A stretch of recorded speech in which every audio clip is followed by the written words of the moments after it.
Harley Quinn issue 8. Yeah, this is still a Fear State tie-in. Topical then. Shockingly dense. There are basically like two major plot threads in this.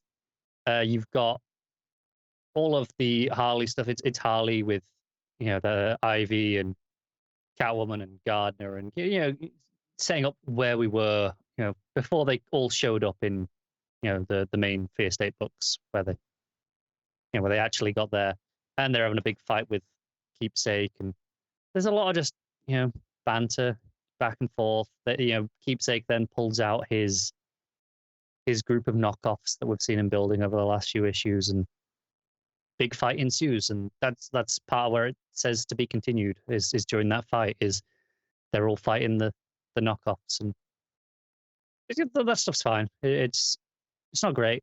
The art's Cosmo, so his action scenes are not particularly compelling.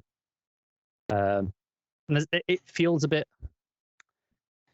awkward because there's a lot of recapping, there's a lot of exposition, there's a lot of Harley going to everyone else going, oh, this is Keepsake, this is what his gimmick is, this is kind of what's up. It's everything from the last 4 issues.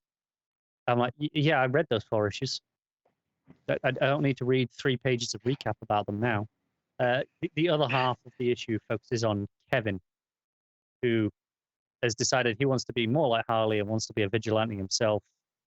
So he gets some sort of makeshift outfit, a balaclava, and his weapon of choice is a hockey stick. So now we're talking.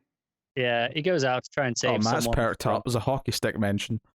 Yeah, he tries to save some woman from the peacekeepers, and then she completely handles herself anyway, and Kevin just stands there and watches and doesn't do a great job of anything really. He's like, yeah, you got this.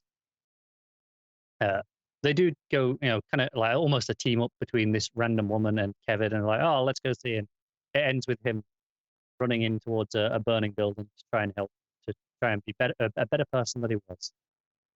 And that's most of that stuff. It's fine. Kevin's a weird character.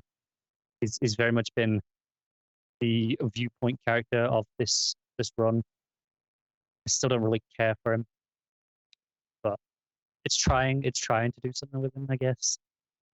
I admire that. I mean, it's ballsy crossing over with the Home Alone universe and having Kevin McAllister in the first place. Yes, this guy definitely looks like Kevin McAllister. Is he sociopathic? I would just like to say, I'm pretty sure this is in the if you go to the preview pages on Comixology, the second page we'll have a look at what Kevin looks like in his outfit with the hockey stick, and you can see for yourself what this guy is looking like. The only other little bit in this is a little bit of Hugo Strange. He's dealing with his headquarters. Everything's going wrong. Fear State's kind of going a bit tits up. He's like, Crane's destroying Gotham. We can't leave any evidence. And he's still dressed up as Batman at this point. And he's like, I'm going to destroy my own place and burn everything and kill all my staff because I'm not leaving any evidence whatsoever.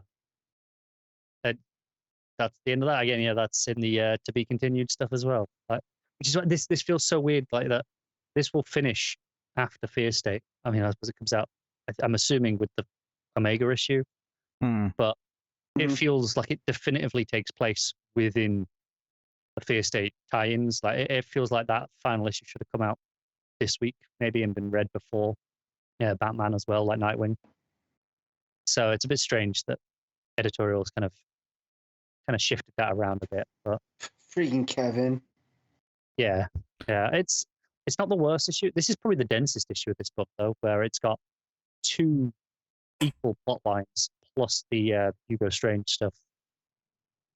It's neither of them are that compelling. Even from a writing perspective, I don't think either of them are great. This is probably the weakest Fear State tie-in, even just on the levels of what it's actually doing as a Fear State tie-in. I think it's the weakest. I think it's the most skippable because you never felt you were missing anything. Because this has Harley and Ivy and Gardner and all that stuff is leading into what we did in Batman.